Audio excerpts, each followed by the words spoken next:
Hello, nandito ako ngayon sa greenhouse ko.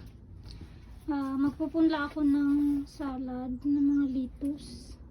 Since hindi naman matagal nang hindi minus degree, so pwede na siguro ako magpunla. Normally mga middle of March or beginning of April ako tatanim ng mga salad, pero mukhang warm naman yung winter ngayon, kakayanin siguro. Saka sa loob naman siya sa loob naman siya ng greenhouse. Ayan, ni-ready ko na yung aking mga buto, tapos yung lupa na compost. Tatanim ako ng pichay. Try ko, normal dapat April or May ang gano'n ng pichay, punla. Pero try ko ngayon. Wala naman mawawala. So, ang dami niya, no? Pechay. Tignan natin. Pero pag next week or next month, mag minus degree. So, hindi nila kakayanin. Tama na siguro yan. Marami na yan.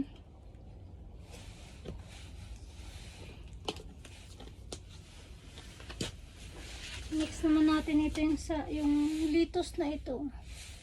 Ano siya, red na coop salad. Root coop. Nakalagay. Dito ko ilalagay sa side na to.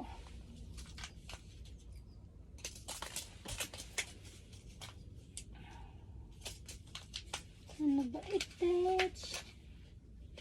Yan. Lahat na natin. Dami kasi. Ano lang to, tira ng last year. Ay, 2022 pa pala to.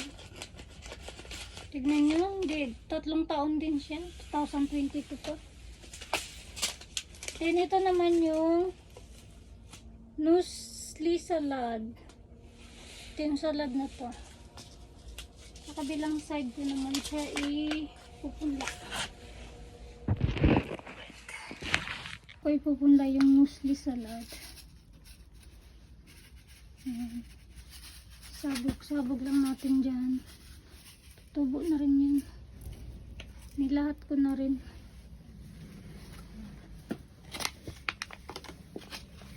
Tapos ito, yung sa side na to, itong radish.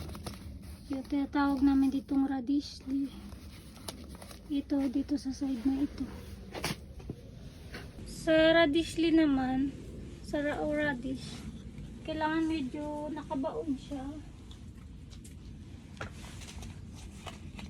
Ganyan.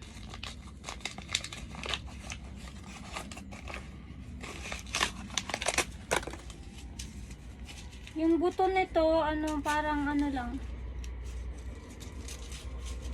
Parang katulad din sa nus salad. Yung ganyan lang siya, oh. Maliliit, para malalaki lang konti sa sa pechay. So ayan, kailangan hindi siya masyadong magkakadikit para pag lumaki siya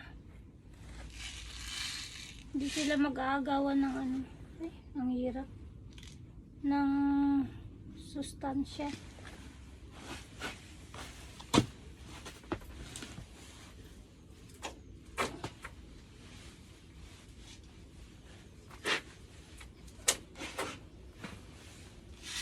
Ano ba yun? Wala ko. Mahirap talaga itanim yung mga maliliit na buto.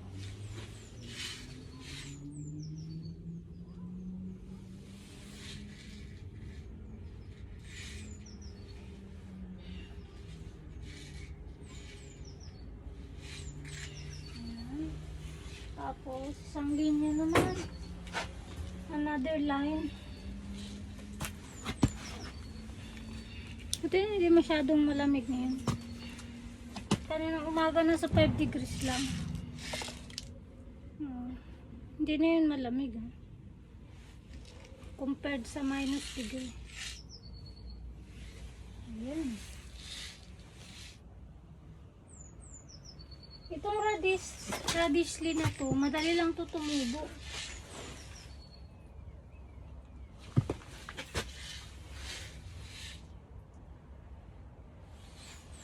pinakamagandang itanim itong radisli, ano, tuwing spring talaga. Spring. Like March, April, May. Pero pagka mainit na, ayaw niya na, hindi na maganda yung ano niya. Yung laman niya. Ano na siya, nagbo-bolting yung dahon. Hindi maganda. Kaya magandang itanim ko yung medyo nag-aagaw yung init at lamig. Gaya ng spring season. Pag fall season, ay, pwede rin. Ay, wala, ang dami. Uy. Hindi ko na inubos para next month may itatanim. Kasi ito madali lang ito umubo to eh. Saka ano,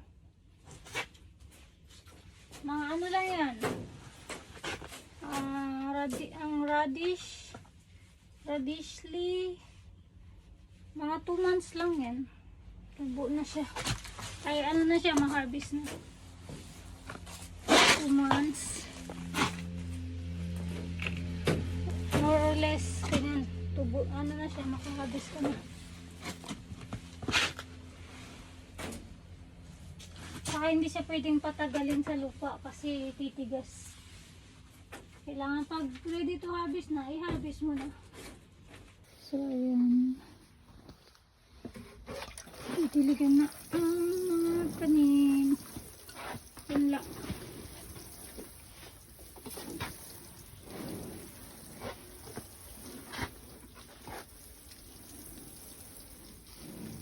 Sana tumubo sila.